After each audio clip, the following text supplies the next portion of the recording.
ഈ വർഷം നടക്കുന്ന നിയമസഭാ തെരഞ്ഞെടുപ്പിൽ എൽഡിഎഫിനെ മുഖ്യമന്ത്രി പിണറായി വിജയൻ തന്നെ നയിക്കുമെന്ന് ജനറൽ സെക്രട്ടറിയുടെ പ്രസ്താവന വന്നു. ഒരു വ്യക്തിയിൽ കേന്ദ്രീകരിക്കില്ല എന്നും എം.എ. ബേബി പറയുന്നു. എന്തായിരിക്കാം പാർട്ടിയുടെ നയമെന്ന് കണ്ടറിയണം. 2016 മോഡലാണോ എന്നും രാഷ്ട്രീയ നിരീക്ഷകർ സംശയിക്കുന്നു. 2016-ൽ VSന്റെ പടം വെച്ച് തെരഞ്ഞെടുപ്പ് ജയിച്ചിട്ട് അധികാരം കിട്ടിയപ്പോൾ അദ്ദേഹത്തെ ഭരണപരിഷ്കാര കമ്മീഷനിലേക്ക് മാറ്റിയിരുന്നു. ഈ മോഡലാകുമോ ഇക്കുറിയെന്ന് സംശയിക്കുന്നവരുണ്ട്. ഏതെങ്കിലും ഒരു വ്യക്തിയിൽ കേന്ദ്രീകരിച്ചായിരിക്കില്ല തെരഞ്ഞെടുപ്പിനൊരുങ്ങുക. പല പാർട്ടികൾ ചേർന്ന മുന്നണിയാണ് LDF. അതിൽപ്പെട്ട പ്രധാന നേതാക്കളെല്ലാം തന്നെ തെരഞ്ഞെടുപ്പ് പ്രവർത്തനങ്ങൾക്ക് നേതൃത്വം നൽകാനുണ്ടാകും. ഇടതുപക്ഷ ജനാധിപത്യ മുന്നണിയിലുള്ളത് ജനപക്ഷ രാഷ്ട്രീയത്തിന്റെ പ്രേമികളാണ്. അതിൽ വ്യത്യസ്ത ഉത്തരവാദിത്തങ്ങൾ ആരേറ്റെടുക്കും എന്നത് LDFന്റെ മുമ്പിൽ ഉയർന്നു വരുമ്പോൾ ആ സമയത്ത് ഉത്തരം കണ്ടെത്തുമെന്നും അദ്ദേഹം കൂട്ടിച്ചേർത്തു.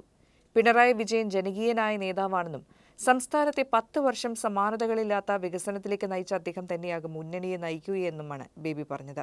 തെരഞ്ഞെടുപ്പിൽ മുന്നണിയുടെ പോരാട്ടത്തിന് നേതൃത്വം നൽകാൻ ജോസ് കെ മാണി, ബിനോയ് വിശ്വം എന്നിവർ മുൻനിരയിൽ തന്നെ ഉണ്ടാകുമെന്നും അദ്ദേഹം വിശദീകരിച്ചു.